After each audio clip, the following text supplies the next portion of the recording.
Shalom Bapak Ibu Saudara sekalian, selamat datang di YouTube channel MDC Magelang. Sebentar lagi kita akan sama-sama beribadah, namun sebelum itu saya akan menyampaikan pengumuman dalam sepekan.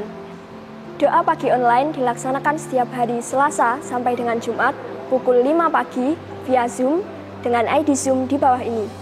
Doa malam online diadakan setiap hari Selasa sampai dengan Jumat pukul 8 malam via Zoom dengan ID Zoom di bawah ini. Kita tahu persembahan adalah salah satu bentuk ibadah kita kepada Allah dan bentuk ucapan syukur. Maka marilah kita memberikan persembahan kita kepada Tuhan. Saudara dapat memberikan persembahan melalui nomor rekening di bawah ini. Selamat beribadah, Tuhan Yesus memberkati.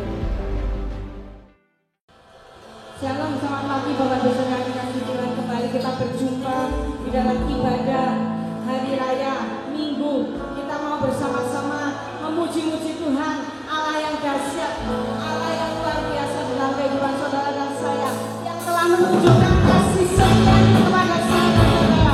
Mari kita bawa segala pujian, syukur kepada Tuhan. Haleluya. Kita mau angkat suara kepada Tuhan.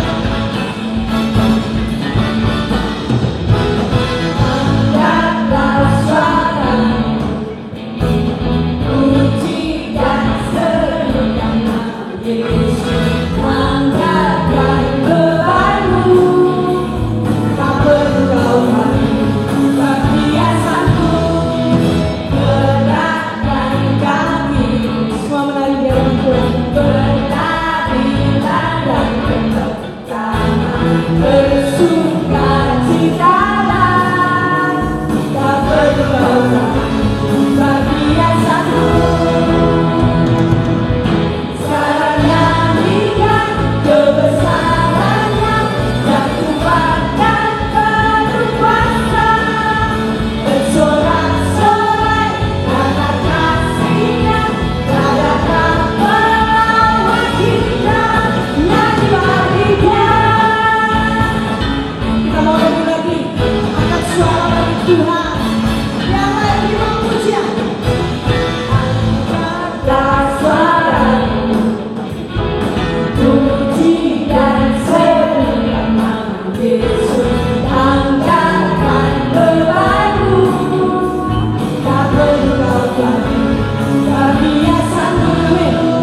Gerakkan kakimu, menarilah dan bertepuk tangan, bersukacitalah, tak perlu kau lagi kebiasaanmu.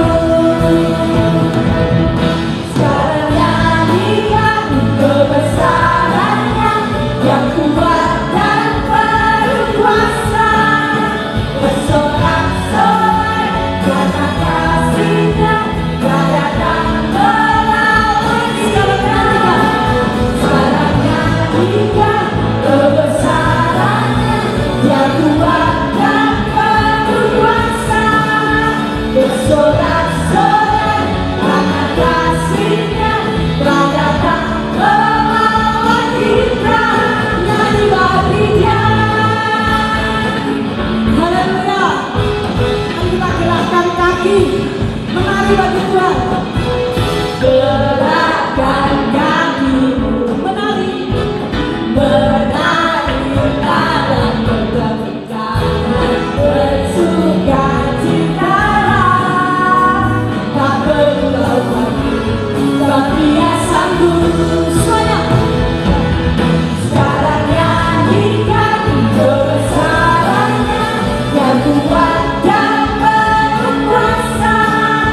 Bersorak-sorai karena kasih-Nya, tak datang melawan kita. Sekarang nyanyikan kebesarannya, yang kuat dan penuh kuasa. Bersorak-sorai karena kasih-Nya, tak datang melawan kita. Nyanyi bagi Dia. Nyanyi bagi Dia. Nyanyi bagi Dia.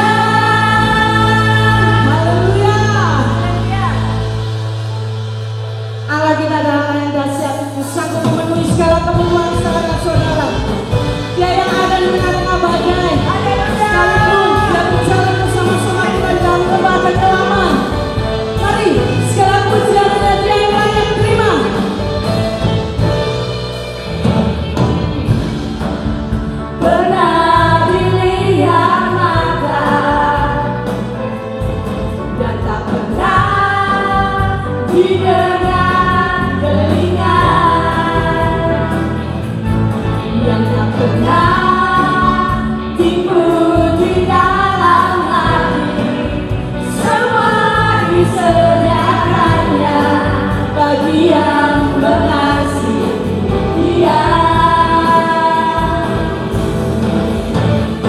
Allah selalu melakukan segala perkara, dulu, sekarang, dan selamanya.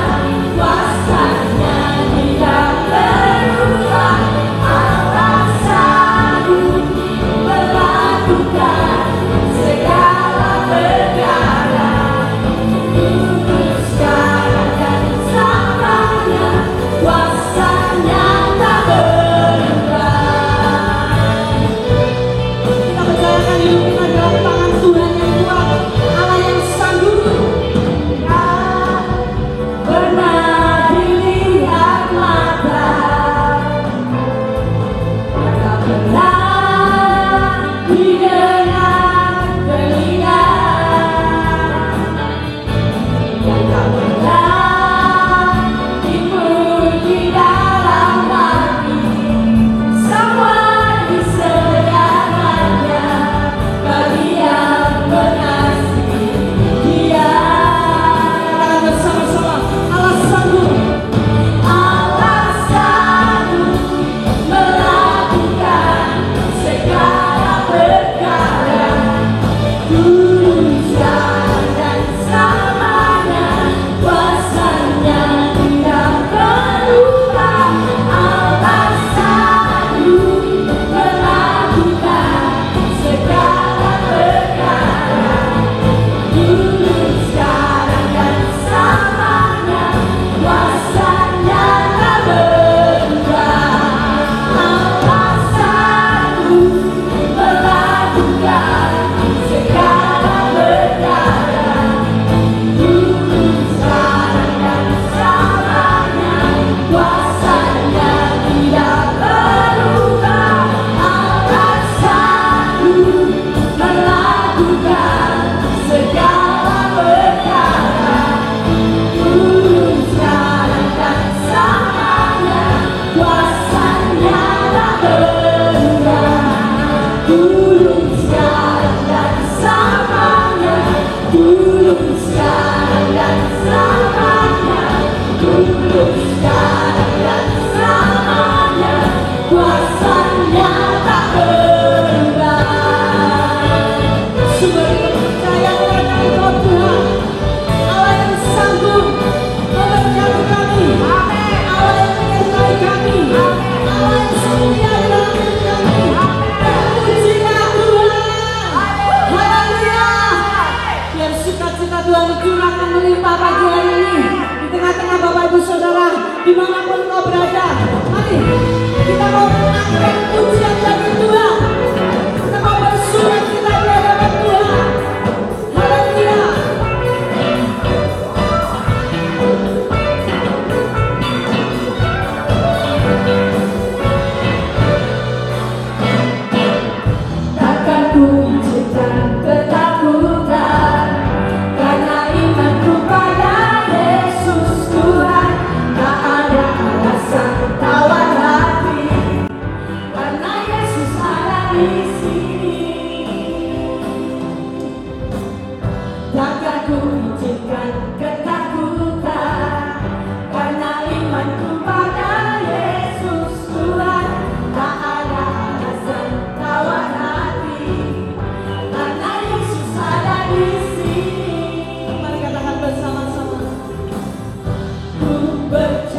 kuatkan iman kita.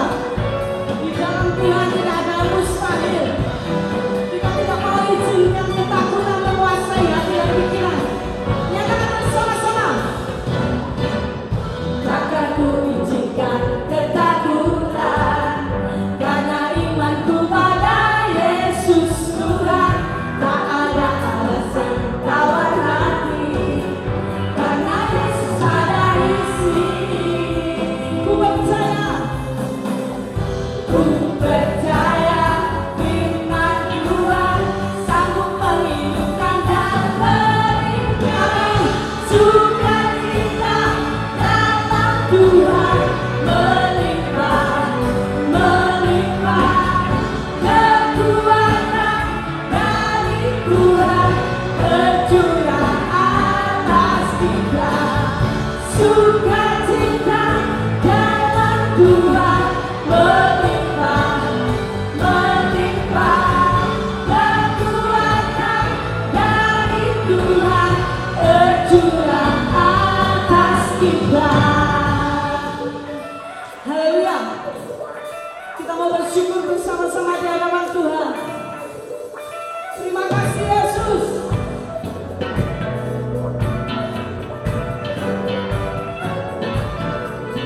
Mari kita ekspresikan sukacita kita di hadapan Tuhan.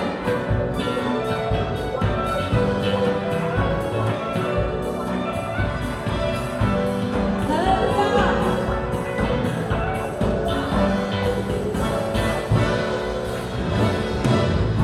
Sukacita dalam Tuhan melimpah, melimpah kekuatan dari Tuhan tercurah atas kita.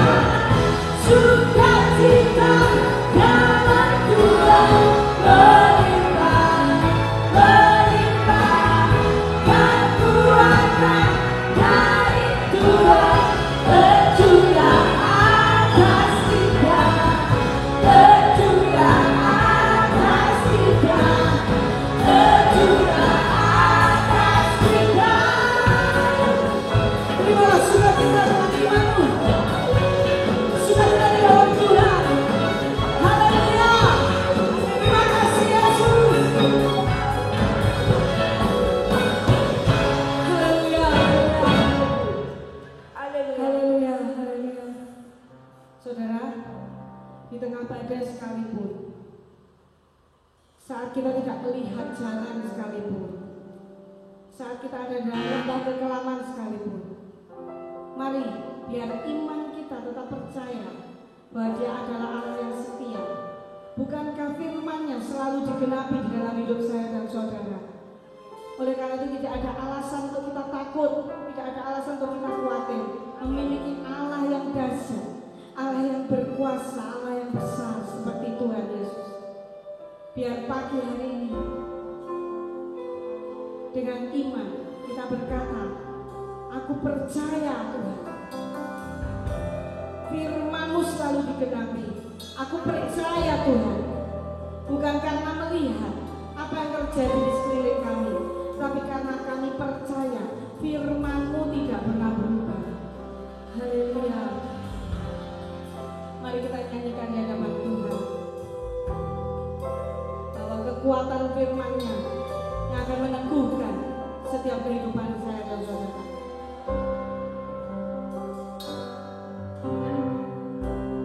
Kekuatan di hidupku,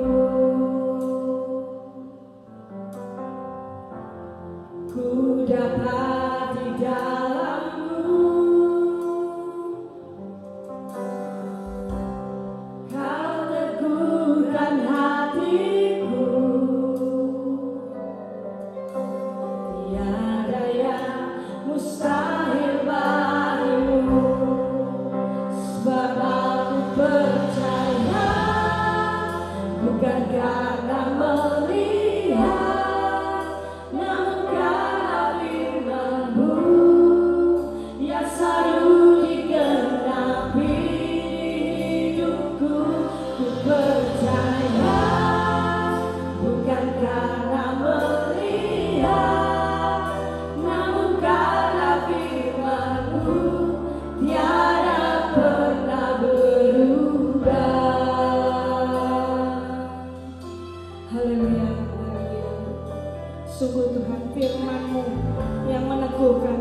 janji-Mu yang kami pegang di dalam hidup kami. Kekuatan hidupku, ku dapat di dalam-Mu. Kau teguhkan hatiku, tiada yang mustahil bagimu. Sebab aku percaya, bukan karena melihat, namun karena firman-Mu yang selalu digenapi. Ku percaya, bukan karena melihat, namun karena firman-Mu tiada pernah berubah. Sebab aku percaya, bukan karena melihat, namun karena firman-Mu yang selalu digenapi hidupku. Ku percaya, bukan karena melihat, namun karena firman-Mu tiada pernah berubah. Sekali lagi kita mau nyatakan di hadapan Tuhan bahwa kekuatan di dalam hidup kita adalah firman-Nya, janji-Nya yang kita pegang. Oleh karena itu kita berjalan, kita percaya bukan karena melihat keadaan sekeliling, tetapi karena pegang janji Tuhan, percaya janji Tuhan yang selalu digenapi dalam hidup saya dan saudara. Mari kata bersama-sama kekuatan hidupku, ku dapat di dalam-Mu. Kau teguhkan hatiku, tiada yang mustahil bagimu. Sebab aku percaya, bukan karena melihat, namun karena firman-Mu yang selalu digenapi hidupku. Ku percaya, bukan karena melihat, namun karena firman-Mu tiada pernah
janji. Allah yang berjanji dan Allah yang selalu menepati. Terima kasih Tuhan. Terima kasih Tuhan. Sungguh firman-Mu menjadi kekuatan di dalam hidup kami. Dan biar tidak ada satupun di antara kami yang khawatir, yang takut, sekalipun di dalam lembah kekelaman, kami percaya Tuhan sanggup menyatakan janji yang pasti akan ditepati. Terima kasih Tuhan. Terimalah segala pujian sembah yang telah kami naikkan pagi hari ini. Dan tiba saatnya untuk kami boleh mendengar firman-Mu, firman yang menguatkan, yang meneguhkan kami. Janji yang dapat kami pegang. Mari Tuhan berbicara. Urapi hamba-Mu yang akan menyampaikan, urapi setiap kami. Biar hati yang lapar dan haus akan kebenaran itu terus ada dalam kehidupan kami ya Tuhan. Biar kami boleh menyimpan janji-Mu di dalam hati kami. Dan kami sungguh percaya. Terima kasih ya Tuhan. Di dalam nama Yesus. Haleluya. Amin.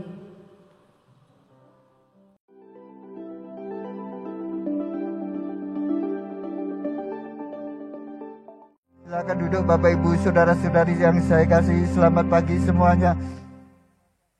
Tidak terasa kita sudah memasuki minggu terakhir dari bulan Januari ini. Dan saya yakin kita sudah mengalami banyak hal yang ajaib yang Tuhan kerjakan dalam hidup saudara. Dan kalau hari-hari yang akan datang, kita juga akan terus mengalami akan kasih Tuhan yang tidak akan pernah berkesudahan. Mari kita siapkan hati kita untuk mengalami segala perbuatan yang ajaib yang Tuhan mampu kerjakan dalam hidup kita masing-masing. Dan untuk itu kita perlu membuka hidup kita. Membuka diri kita untuk senantiasa diperbaharui dengan kebenaran firman-Nya. Saudara, hari ini kita akan merenungkan bagian satu firman Tuhan tentang persekutuan yang sejati. Saudara, dalam kehidupan ini kita mengenal dengan berbagai macam persekutuan ya. Kalau ada persekutuan komanditer ya, kalau orang dagang ya, ada CV, ada firma, ada perseroan terbatas, semua persekutuan. Bentuknya persekutuan dengan tujuan untuk bekerja bersama-sama, mendatangkan keuntungan, kepentingan bersama. Dan sebagai anak Tuhan pun kita mengenal dengan persekutuan. Berbeda dengan persekutuan yang ada di dunia. Ya. Perkumpulan yang ada di persekutuan yang Tuhan ciptakan di tengah-tengah kita ini seperti sebuah keluarga. Seperti sebuah keluarga. Kalau saudara dilahirkan dengan satu keluarga, kita secara rohani juga dilahirkan di sebuah keluarga rohani. Saudara-saudara, sebagai satu keluarga kita mempunyai ikatan, kita mempunyai relasi, dan kita mempunyai tujuan dan tanggung jawab. Dan pada hari ini kita akan belajar tentang bagaimana persekutuan yang Kristen yang dikehendaki oleh firman Tuhan. Untuk itu kita akan belajar dari kitab 1 Yohanes pasal yang pertama ayat 1 sampai dengan ayat yang ke-10. 1 Yohanes 1 ayat 1 sampai 10. Dan saudara, nanti kita akan membaca juga pasal yang kedua. Pendek saja firman Tuhan yang kita baca. Ketika kita memahaminya, firman Tuhan ini kaya untuk membentuk hidup kita. Menjadikan hidup kita ini lebih berarti. Menjadikan hidup kita ini menjadi berkat dan diberkati oleh Tuhan. 1 Yohanes pasal yang pertama ayat yang pertama. Apa yang telah ada sejak semula, yang telah kami dengar, yang telah kami lihat dengan mata kami, yang telah kami saksikan dan yang telah kami raba dengan tangan kami tentang firman hidup, yaitu Yesus. Itulah yang kami tuliskan kepada kamu. Hidup itu telah dinyatakan dan kami telah melihatnya. Dan sekarang kami bersaksi dan memberitakan kepada kamu tentang hidup kekal. Yang ada bersama-sama dengan Bapa dan yang telah dinyatakan kepada kami. Apa yang telah kami lihat dan apa yang telah kami dengar itu kami beritakan kepada kamu juga. Supaya kamu pun beroleh persekutuan dengan kami. Dan persekutuan kami adalah persekutuan dengan Bapa dan dengan anaknya Yesus Kristus. Dan semuanya ini kami tuliskan kepada kamu supaya sukacita kami menjadi sempurna. Dan inilah berita yang telah kami dengar dari Dia dan yang kami sampaikan kepada kamu. Allah adalah terang dan di dalam Dia sama sekali tidak ada kegelapan. Jika kita katakan bahwa kita beroleh persekutuan dengan Dia, namun kita hidup di dalam kegelapan, kita berdusta dan kita tidak melakukan kebenaran. Tetapi jika kita hidup di dalam terang sama seperti Dia ada di dalam terang, maka kita beroleh persekutuan seorang dengan yang lain. Dan darah Yesus anaknya itu menyucikan kita daripada segala dosa. Jika kita berkata bahwa kita tidak berdosa, maka kita menipu diri kita sendiri. Dan kebenaran tidak ada dalam kita. Jika kita mengaku dosa kita, maka Ia adalah setia dan adil. Sehingga Ia akan mengampuni segala dosa kita dan menyucikan kita dari segala kejahatan. Jika kita berkata bahwa kita tidak ada berbuat dosa, maka kita membuat Dia menjadi pendusta dan firman-Nya tidak ada di dalam kita. Saudara-saudara yang saya kasihi, dari bacaan yang tadi kita baca, saudara, kita menemukan beberapa unsur penting untuk kita menerapkan ini di dalam persekutuan. Gereja kita ini adalah persekutuan. Saudara, kita semua dipanggil Tuhan keluar dari dunia di persekutuan dalam satu wadah gereja.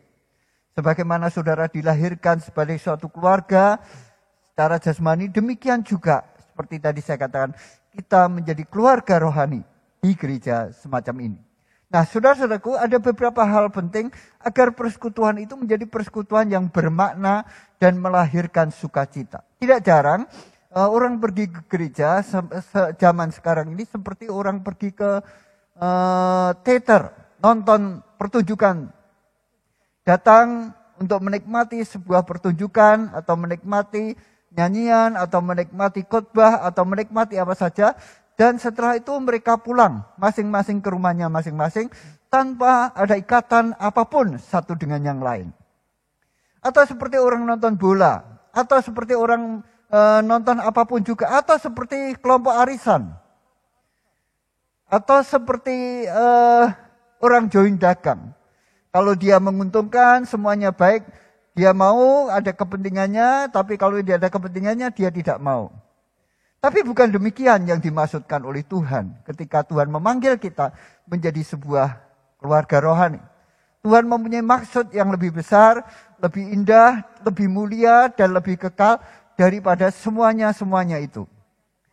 Saudara-saudara yang saya kasihi, mari kita meluruskan pikiran kita. Menyesuaikan cara kita hidup, beribadah, cara hidup kita bersekutu. Agar kita tidak seperti orang yang nonton satu konser tertentu. Karena bukan itu yang Tuhan inginkan. Saudara, kita menyembah Tuhan dalam gereja semacam ini bukan untuk kita dihibur, tetapi untuk menyembah Tuhan. Bukan untuk kita menikmati sesuatu, tapi kita bisa mengalami sesuatu dari Tuhan. Sesuatu itu tentu banyak hal. Memberkati kita, meluruskan kita, menguatkan kita, menghasilkan banyak hal perubahan dalam hidup kita. Nah, saudara, ada beberapa hal yang penting yang dicatat oleh firman Tuhan ini. Yang pertama adalah dasar dari persekutuan dengan Tuhan. Dasar persekutuan sesama orang percaya itu adalah persekutuan yang bersangkutan dengan Tuhan. Yang dimasukkan persekutuan ini adalah vertikal dan horizontal. Vertikal itu bersekutu dengan Tuhan, horizontal itu bersekutu dengan sesama orang percaya. Allah memanggil kita untuk bersekutu dengan Tuhan dan untuk bersekutu dengan sesama orang percaya. Kita tidak bisa menjadi orang Kristen yang sesungguhnya kalau kita hanya bersekutu dengan Tuhan. Dan kita juga tidak bisa menjadi orang Kristen yang sesungguhnya kalau kita hanya bersekutu dengan sesama orang percaya. Dua hal ini harus berjalan bersama-sama. Saling menopang dan saling melengkapi satu dengan yang lain. Dasar persekutuan kita dengan orang lain itu diwujudkan atau didasarkan dengan persekutuan kita dengan Yesus. Sebab itu pada ayat yang ketiga dari 1 Yohanes pasal yang pertama tadi, apa yang telah kami lihat dan apa yang telah kami dengar itu, kami beritakan kepada kamu juga.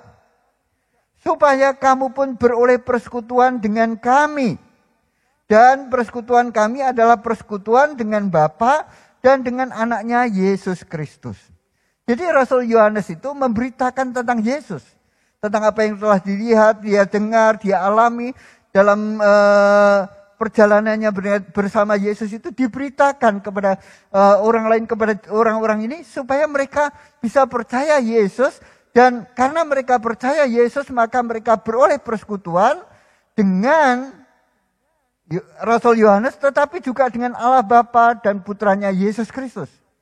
Jadi kita nggak akan bisa, saudara tidak akan bisa mengalami persekutuan yang sejati dalam wadah umat Tuhan, kecuali saudara dan saya menerima Yesus sebagai Tuhan. Jadi kalau ada orang yang tidak percaya datang ke gereja, mereka bisa mengalami kasih Tuhan di tengah-tengah perhimpunan semacam ini, tetapi mereka tidak bisa mengalami persekutuan dengan sesama orang percaya dengan Tuhan tanpa mereka benar-benar menerima Yesus sebagai Tuhan. Mereka bisa diberkati di tengah-tengah ibadah. Mereka bisa diberkati di tengah-tengah pergaulan umat Tuhan, tetapi mereka tidak akan bisa mengalami persekutuan yang sesungguhnya kecuali yang bersangkutan menerima Yesus sebagai Tuhan. Lama atau cepat dia akan mengalami benturan. Lama atau cepat dia akan mengalami kekecewaan. Lama atau cepat mereka akan keluar dan berganti tempat atau keluar sama sekali. Sebab itu penting untuk kita menerima Yesus sebagai Tuhan. Mempunyai persekutuan yang erat dengan Tuhan. Itu adalah dasar dari kita bisa bersekutu satu dengan yang lain. Tanpa kita memiliki persekutuan yang erat dengan Tuhan, maka persekutuan kita sesama manusia itu seringkali justru mengecewakan kita. Justru membuat kita menjadi sedih, menjadi marah, dan menjadi banyak hal yang terjadi. Karena kita berhubungan dengan manusia yang tidak sempurna, yang penuh dengan cacat dan celah manusia yang berdosa. Di gereja kita tidak menemukan manusia yang sempurna. Semua kita manusia yang tidak sempurna, yang punya kelemahan, punya cacat, punya celah. Tapi bagaimana persekutuan dengan orang yang tidak sempurna ini bisa mendatangkan faedah, bisa membatalkan manfaat, bisa mendatangkan sukacita, yaitu kalau kita mempunyai persekutuan dengan Tuhan. Karena kegagalan teman kita, karena kekecewaan yang disebabkan oleh teman kita itu mengajarkan kita untuk mengampuni, mengajarkan kita untuk bersabar, mengajarkan kita tentang kasih Tuhan. Hal ini saudara bisa terapkan juga di dalam rumah tangga. Saudara menikah dengan pria atau wanita yang tidak sempurna. Anda mempunyai orang tua yang tidak sempurna pula. Anda mempunyai anak yang tidak sempurna pula. Tidak selalu mereka itu bisa membahagiakan saudara. Itu realita yang kita hadapi. Tidak selalu suami saudara bisa selalu membahagiakan saudara. Tidak selalu istri saudara pun bisa menyenangkan saudara terus menerus. Ada saat-saatnya mereka memang begitu baik, begitu membahagiakan, tapi tidak selalu. Tidak ada kondisi yang dimana kita tidak mengalami cacat celah, kecuali nanti kita di surga. Selama kita di dunia ini, selama itu pula kita akan mendapatkan satu situasi dalam kehidupan ini yang tidak sempurna. Sebab itu seringkali kita ngomong, wah positifnya seperti ini, negatifnya seperti ini. Selalu ada begitu. Saudara mau kerja positifnya seperti ini, tapi negatifnya seperti selalu ada sisi positif, selalu ada sisi negatif. Tidak ada sisi positif semuanya tanpa sisi negatif. Tidak ada. Kecuali nanti kita di surga, semuanya sisi positif. Selama kita masih di dunia, kita akan menemukan sisi-sisi negatif dalam kehidupan ini. Dan sisi negatif ini, mau tidak mau, kita harus menghadapinya. Tetapi kalau kita punya persekutuan dengan Tuhan, sisi negatif inilah cara Tuhan untuk membentuk dan mengoreksi hidup kita. Untuk memperkaya hidup kita. Ketika kita ketemu dalam persekutuan dengan orang yang mengecewakan kita, disitulah Tuhan mengajarkan tentang mengampuni. Kapan kita belajar mengampuni? Ketika kita ketemu dengan orang yang menyakiti kita. Saudara nggak akan bisa belajar mengampuni tanpa kita pernah ketemu dengan atau mengalami atau bertemu dengan orang yang menyakiti. Saudara tidak akan pernah belajar bersabar ketika Anda tidak pernah ketemu dengan orang yang membuat Anda tidak sabar. Jadi memang Tuhan sengaja dalam tanda petik sengaja mempertemukan kita dengan kondisi-kondisi semacam itu. Bukan untuk melukai kita, tetapi untuk membuat kita belajar. Dan Tuhan menyediakan anugerah, menyediakan Roh Kudus untuk menolong saudara. Dia menyediakan firman Tuhan, dia menyediakan Roh Kudus, dan dia memberikan anugerah. Sehingga saudara ketika dituntut untuk mengampuni, dituntut untuk bersabar, dituntut untuk merendahkan hati, dituntut untuk memberi, saudara dimampukan. Kalau Anda mau, Tuhan memberikan kuasa, memberikan anugerah untuk Anda melakukan itu. Sehingga dengan demikian hidup kita menjadi semakin indah. Hidup kita semakin bertumbuh serupa dengan Kristus. Itulah sebabnya untuk kita penting untuk menjadikan Yesus itu Tuhan dalam hidup kita. Kita mau menundukkan diri pada kehendaknya. Tuhan menghendaki saya mengampuni, saya mau mengampuni, saya enggak bisa. Tolong aku Tuhan. Tuhan berikan Roh Kudus, Tuhan berikan anugerah sehingga Anda bisa belajar mengampuni. Saudara selalu begitu. Saudara tidak akan pernah ketemu dengan orang yang selalu menyenangkan saudara. Tidak akan pernah ketemu. Saudara-saudara yang saya kasih, oleh sebab itu penting untuk kita menjadikan Yesus itu sebagai Tuhan yang berdaulat. Dan mengalami relasi yang terus-menerus dengan dia. Karena disitulah sumber kekuatan kita. Disitulah sumber penghiburan kita. Disitulah sumber segala yang kita perlukan ketika kita menghadapi realita kehidupan ini yang selalu tidak seperti kita harapkan dan inginkan. Dari mana kekuatan kita? Dari mana kemampuan kita? Dari Tuhan. Kapan kita bisa mendapatkan itu?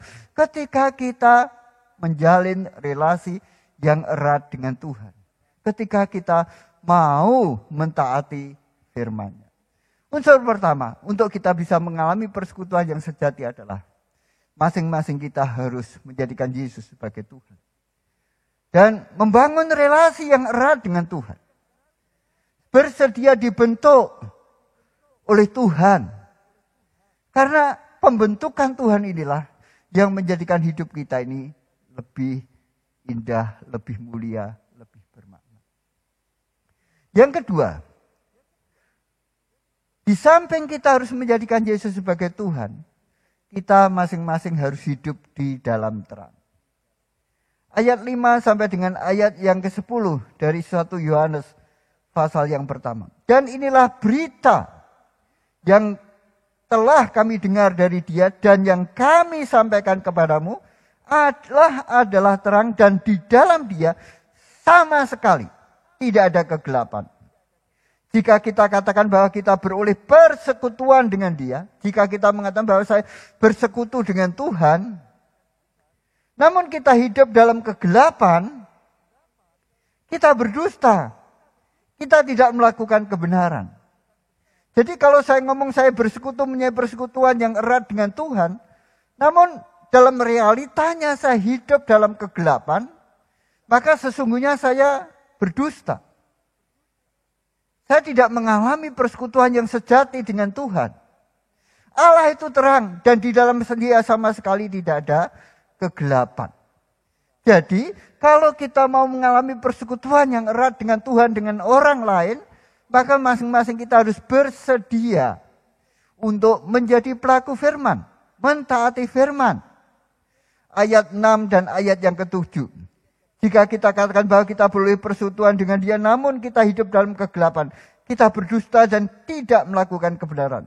Tetapi jika kita hidup dalam terang, sama seperti Dia ada dalam terang, maka kita beroleh persekutuan seorang dengan yang lain, dan darah Yesus anaknya menyucikan kita daripada segala dosa. Jadi masing-masing kita dituntut untuk menjadikan firman Allah pedoman dan menundukkan diri melakukan kebenaran firman Tuhan. Hidup di dalam terang. Hidup dalam terang berarti hidup mentaati Tuhan, hidup dalam kebenaran, hidup dalam kekudusan, hidup dalam karakter Kristus. Hidup di dalam terang. Apakah dengan demikian kita menjadi manusia sempurna yang tidak pernah berdosa, tidak pernah bersalah? Tidak. Meskipun kita hidup dalam terang, tentu saja realitanya kita masih berdosa. Kita masih sering gagal, kita masih sering salah. Kita masih sering memberikan respon yang keliru. Kita masih sering tidak bisa mengendalikan emosi kita. Bagaimana kalau itu terjadi? Kalau itu terjadi, firman Tuhan memberikan solusi. Mengaku dosamu. Dan Tuhan akan mengampuni kamu. Menyucikan kamu dan mengampuni kamu. Itu yang diungkapkan pada ayat yang ke-8, 10. Jika kita berkata bahwa kita tidak berdosa, maka kita menipu diri kita sendiri. Dan kebenaran tidak ada dalam diri kita. Jika kita mengaku dosa kita, maka ia adalah setia dan adil. Sehingga ia akan mengampuni segala dosa kita. Dan menyucikan kita dari segala kejahatan. Jadi begini saudaraku. Dalam kita berelasi, kita gagal. Bisa gagal. Tapi bukan sengaja gagal. Saya bisa saja tidak sabar. Tapi bukan sengaja saya tidak sabar. Saya bisa saja marah. Tapi bukan dengan sengaja saya menjadi marah. Tapi begitu kita sadar bahwa saya sudah melakukan satu tindakan yang salah. Yang keliru. Maka yang saya lakukan bukan membenarkan diri saya. Tapi saya perlu mengakui dosa saya. Dan Tuhan berjanji untuk mengampuni dosa kita dan menyucikan kita dari segala dosa. Bukankah ini ajaib? Bukankah ini luar biasa? Tuhan tahu bahwa kita masih hidup sebagai manusia yang belum sempurna.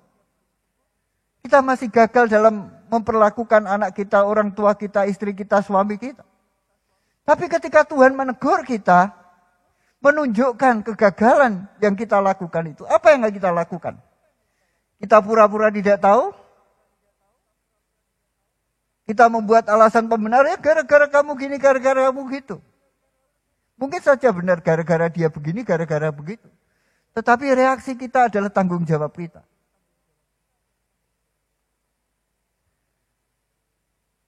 Saya marah habis kamu mengecewakan saya. Mungkin betul.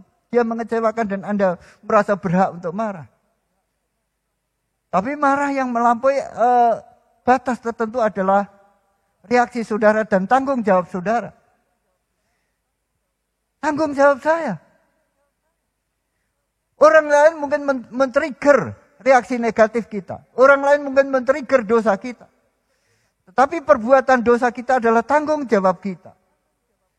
Kita tidak bisa menyalahkan orang lain atas dosa yang kita lakukan. Meskipun orang lain tersebut adalah katakanlah trigger.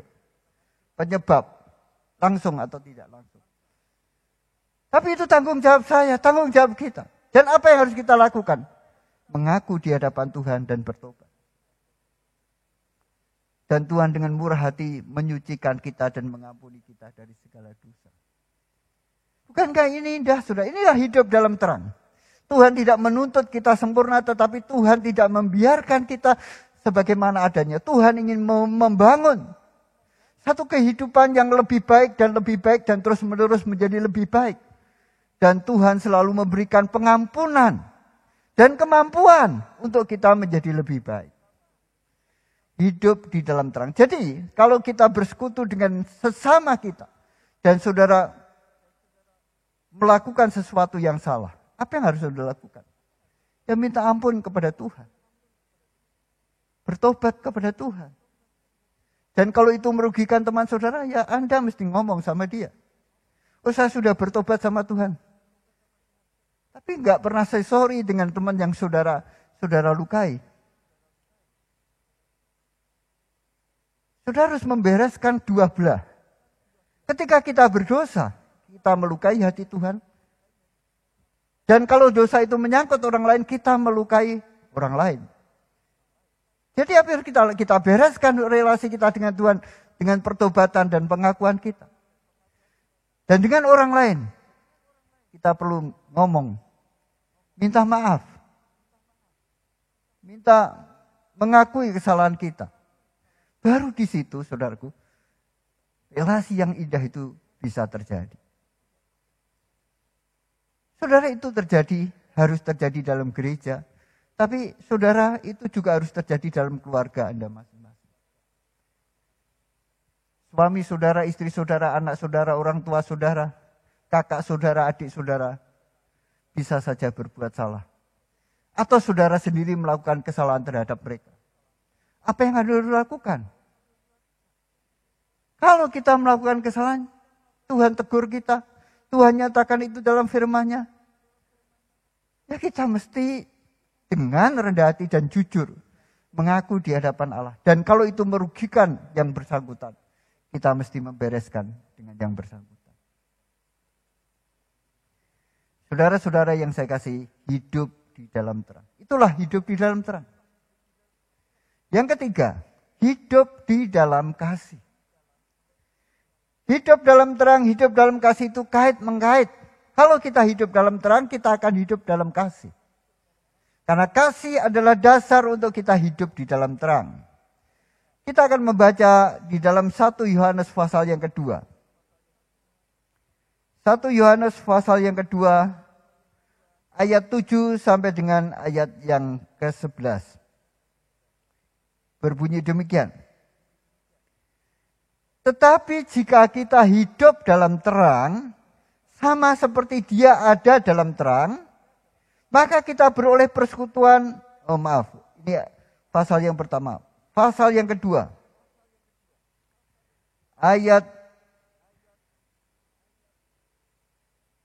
7 sampai 11. Saudara-saudara yang kekasih, bukan perintah baru yang kutuliskan kepada kamu, melainkan perintah lama yang telah ada padamu dari mulanya. Perintah lama itu ialah firman yang telah kamu dengar. Namun perintah baru juga yang kutuliskan kepada kamu telah ternyata benar di dalam Dia dan di dalam kamu. Sebab kegelapan sedang lenyap dan terang yang benar telah bercahaya. Barang siapa berkata bahwa ia berada dalam terang, tetapi ia membenci saudaranya, ia berada dalam kegelapan sampai sekarang. Barang siapa mengasihi saudaranya, ia tetap berada dalam terang. Dan di dalam dia tidak ada penyesatan. Ayat 11, tetapi barang siapa membenci saudaranya, ia berada dalam kegelapan dan hidup dalam kegelapan. Ia tidak tahu kemana ia pergi, karena kegelapan itu telah membutakan matanya. Saudara, kalau seseorang itu hidup dalam terang, maka dia tidak membenci saudaranya. Tidak membenci saudara alias mengasihi saudaranya. Hidup di dalam kasih berarti hidup mentaati firman. Hidup di dalam kasih berarti tidak membenci, mengasihi saudaranya. Dan kita mentaati firman, memperlakukan saudara kita seperti apa yang dituntut oleh firman. Kasih itu mengusahakan yang terbaik buat orang yang dikasihi. Kasih itu mengusahakan yang baik buat objek yang dikasihi. Dan apa yang baik itu? Yang baik itu adalah kehendak Tuhan. Ketika Anda memperlakukan teman saudara, anak saudara, keluarga saudara, relasi teman sahabat kita sesuai dengan firman Allah, maka Anda sedang melakukan yang terbaik. Memperlakukan mereka sesuai dengan firman Allah. Bukan memperlakukan mereka sesuai dengan apa yang kita anggap baik. Karena apa yang kita anggap baik belum tentu baik di hadapan Tuhan. Bisa saja seorang tua menganggap bahwa memberi barang-barang tertentu terus-menerus kepada anaknya adalah sesuatu yang baik. Tetapi belum tentu baik di hadapan Tuhan. Mungkin itu memanjakan yang bersangkutan. Bisa saja seperti itu. Jadi apa yang baik Yang harus kita lakukan kepada orang yang kita kasih adalah menerapkan firman Tuhan. Menyatakan kehendak Tuhan kepada mereka. Inilah kehendak Tuhan. Ini yang terbaik buat kamu. Yaitu melakukan kehendak Tuhan. Apa yang baik adalah melakukan kehendak Tuhan. Itulah mengasihi. Saudara, jika kita mengasihi, maka kita tidak hidup dalam kegelapan. Tetapi ketika kita membenci, meskipun kita katakanlah ngomong saya hidup dalam terang, sebetulnya firman Tuhan mengatakan kita hidup dalam kegelapan. Sampai sekarang. Membenci artinya tidak mau mengampuni. Tidak mau memaafkan, tidak mau memulihkan relasi. Saudara, tentu ini tidak mudah. Sebab itu Tuhan memberikan Roh Kudus dan anugerah. Ketika Tuhan tunjukkan ada kebencian dalam hati kita, mintalah anugerah Tuhan. Tuhan, tolong saya. Mampukan saya untuk mengampuni yang bersangkutan. Mampukan saya untuk mengasihi yang bersangkutan. Karena itu tidak bisa kita lakukan dengan kemauan kita. Dengan tekad kita pun tidak bisa. Itu hanya bisa kita lakukan dengan anugerah Tuhan. Dengan kuasa Tuhan. Jadi apa yang kita perlukan? Mengizinkan Tuhan, meminta Tuhan, mengerjakan itu dalam hidup kita. Dan kita melangkah dengan iman. Maka saudara, hidup saudara ini akan bebas dari kebencian. Saudara tahu kebencian itu adalah seperti orang yang minum racun dan mengharapkan orang lain yang mati.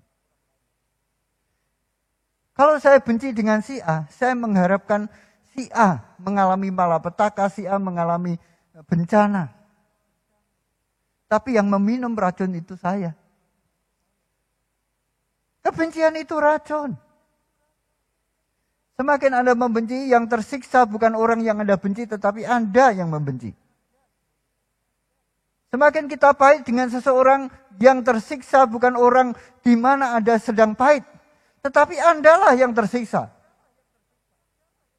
Kita sedang minum racun dan mengharapkan orang lain yang mati. Sebab itu Tuhan itu begitu indah. Mau melindungi kita dari segala sesuatu yang sebetulnya tidak perlu. Hidup di dalam kasih. Mengasihi berarti hidup dalam terang. Kasih itu adalah keputusan, bukan perasaan. Seringkali kita gagal mengasihi karena kita mengacu kepada perasaan. Saya belum bisa mengasihi.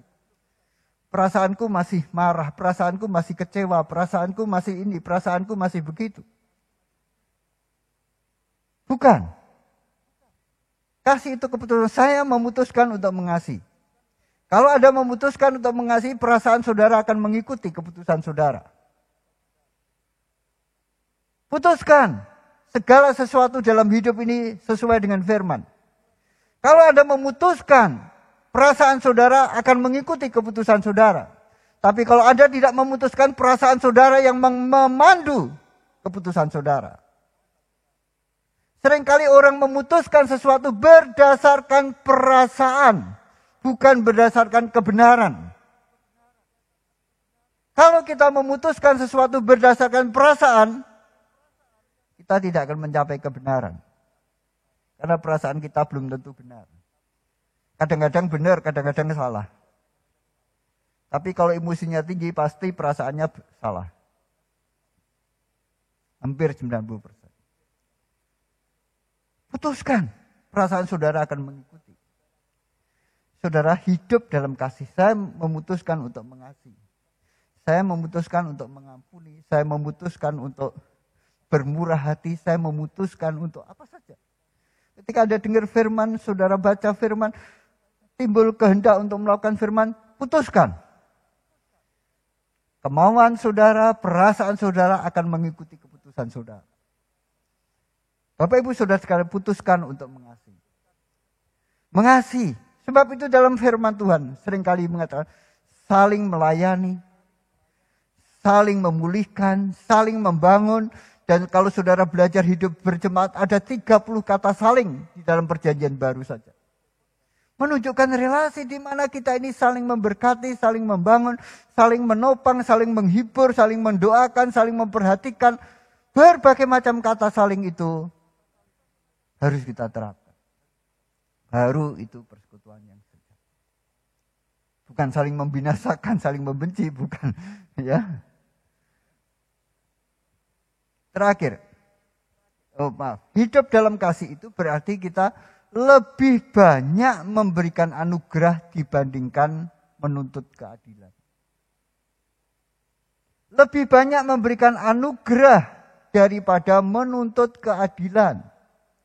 Seringkali kita menuntut keadilan ketika kita dirugikan. Ketika saudara dan saya dirugikan, kita menuntut keadilan. Itu adalah naluri kita masing-masing. Tapi belum tentu kita bersedia berbuat adil. Dalam relasi, kita harus lebih banyak memberikan anugerah daripada menuntut keadilan. Bukan berarti kita membiarkan orang berbuat tidak adil. Bukan berarti kita membiarkan, mengizinkan orang berbuat tidak adil. Tetapi untuk memulihkan relasi, supaya kita mempunyai persekutuan dengan Tuhan dan persekutuan dengan orang lain, memberikan anugerah. Lebih penting. Saudara bisa memenangkan rebutan harta, tapi kehilangan saudara. Kehilangan kakak saudara, kehilangan adik saudara. Mana yang lebih penting? Kalau orang bagi warisannya, misalnya saja, keluarga yang tidak harmonis. Rebutan harta. Bisa saja adu argumentasi. Memenangkan harta, tapi kehilangan kakaknya, kehilangan adiknya. Pilih mana? Tergantung yang bersangkutan. Dia menilai harta lebih berharga dibanding saudara, atau dia menilai saudara lebih berharga daripada harta. Kalau orangnya sudah dirasui dengan harta, bahwa harta segala-galanya, dia tidak lagi peduli dengan saudaranya. Kalau dia peduli dengan saudaranya, dia rela kehilangan harta. Dia rela mungkin diperlakukan tidak adil. Jadi tergantung kita. Nilai apa yang tergantung dalam hati kita. Tapi kalau kita meniru Tuhan, mengasihi lebih berharga. Mengasihi lebih bermanfaat. Mengasihi lebih diberkati. Dan lebih memberkati. Saudara, tujuan. Jadi kalau kita harus hidup dalam terang, kita hidup mengasihi, kita bersekutu semacam ini, apa sih tujuannya? Tentu tujuannya menyembah Tuhan, membangun kita satu dengan yang lain, tentu saja semacam itu. Tetapi ada tujuan yang eksternal, yang penting, yang seringkali diabaikan, yaitu untuk menyaksikan kepada dunia bahwa Yesus adalah Tuhan. Itulah yang dilakukan oleh Yohanes pada 1 Yohanes pasal yang pertama tadi ayat 1-4. Dia menyatakan Yesus Kristus kepada orang lain supaya mereka bisa menerima Yesus, agar mereka boleh mempunyai persekutuan dengan Bapa dan persekutuan satu dengan yang lain. Dan dengan demikian sempurnalah sukacitaku, kata Rasul Yohanes. Jadi bagi Rasul Yohanes, saudaraku, menyatakan bersaksi supaya orang bisa dipulihkan, supaya orang mempunyai persekutuan dengan Tuhan, dan supaya orang itu terlibat dalam persekutuan orang percaya, itu ada mendatangkan sukacita yang sempurna. Mengapa persekutuan seringkali dia ada sukacita di tengahnya? Mengapa itu membosankan? Karena kita tidak mencapai tujuannya. Karena kita tidak menuju kepada tujuan. Yaitu agar orang yang belum percaya Yesus bisa percaya Yesus, sehingga mereka punya relasi dengan Tuhan dan mereka bisa berelasi dengan kita. Sehingga mereka boleh bersekutu dengan Tuhan dan mereka menjadi keluarga rohani kita, bersekutu dengan kita. Jadi semuanya ini punya tujuan. Di samping membangun kehidupan rohani kita, di samping membuat kita diperkaya dengan pembentukan rohani, dengan karakter Kristus, tetapi Tuhan ingin memakai kita, menjangkau banyak orang, supaya mereka bisa mempunyai persekutuan dengan Allah dan persekutuan dengan kita. Dan sempurnalah sukacitanya. di dalam ayat yang dikemukakan pada 1 Yohanes pasal yang pertama tadi. Khususnya pada ayat yang dan semuanya ini kami tuliskan kepada kamu, supaya sukacita kami menjadi sempurna. Supaya sukacita kami menjadi sempurna. Jadi kalau saudara ingin mengalami satu dinamika yang penuh dengan sukacita dalam persekutuan orang percaya, kita harus bersama-sama membawa orang lain untuk mempunyai persekutuan dengan Tuhan. Dan untuk mempunyai persekutuan dengan kita masing-masing. Itulah yang mendatangkan sukacita. Kalau kita hanya berorientasi pada diri kita saja, maka bentrokan-bentrokan itu seringkali membuat kita tidak berdaya. Tapi kalau kita mulai berorientasi melihat jiwa yang tersesat, melihat orang yang belum diselamatkan, dan kita punya tujuan yang sama, menjangkau mereka. Dan ketika mereka boleh dibawa datang kepada Tuhan, itu pasti mendatangkan sukacita kepada saudara, kepada kita. Jadi itulah persekutuan yang Tuhan ingin ciptakan di tengah-tengah kehidupan kita. Saya berdoa supaya setiap kita akan menjadi alat di tangan Tuhan. Menjadi bagian dari rencana Tuhan yang mulia ini. Supaya kita memiliki persekutuan dengan Bapa dan persekutuan satu dengan yang lain. Supaya kita dipakai Tuhan, membawa banyak orang, mempunyai persekutuan dengan Bapa dan persekutuan dengan orang lain. Saudara, mari kita hidup di dalam kasih. Mari kita hidup di dalam terang. Dua hal ini penting. Usahakan mentaati firman Tuhan. Kalau kita bersalah, kalau kita berdosa, bereskan. Mengakui di hadapan Tuhan. Bereskan dengan saudaramu. Itu akan membawa pengampunan dan membersihkan kita dari segala dosa kita. Seringkali begini saudara, kita mengakui kepada Tuhan. Itu Tuhan mengampuni dosa kita. Tapi kita tidak membereskan dengan saudara kita. Sehingga kita cenderung untuk mengulangi lagi. Kita cenderung untuk sengaja atau tidak sengaja mengulangi lagi. Tapi ketika kita mau membereskan dengan orang lain, itu akan membersihkan kita, menolong kita untuk menghindari jebakan yang sama. Saudara, mintalah kasih Tuhan memenuhi hati kita masing-masing. Karena kita tidak bisa mengerjakan dengan kemampuan kita. Tapi ketika kasih Tuhan kita izinkan bekerja dan berkarya, Dia akan melakukan apa yang tidak bisa kita lakukan. Dan saya yakin hidup saudara akan lebih bermakna. Hidup saudara pasti penuh dengan sukacita. Hidup saudara pasti semakin diberkati. Sukacita itu akan muncul. Orang mengatakan joy, bahasa Inggris. Sukacita. Jesus, others, baru yourself. Tempatkan Yesus yang pertama, orang lain yang kedua, baru diri kita. Yang ketiga, sukacita pasti muncul. Kalau kita menempatkan diri kita yang pertama,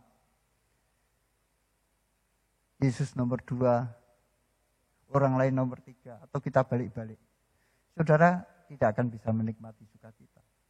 Sukacita hanya bisa kita nikmati ketika Yesus yang pertama, orang lain yang kedua, baru diri kita. Dalam berelasi, rumus ini mendatangkan sukacita. Amin. Dalam Tuhan.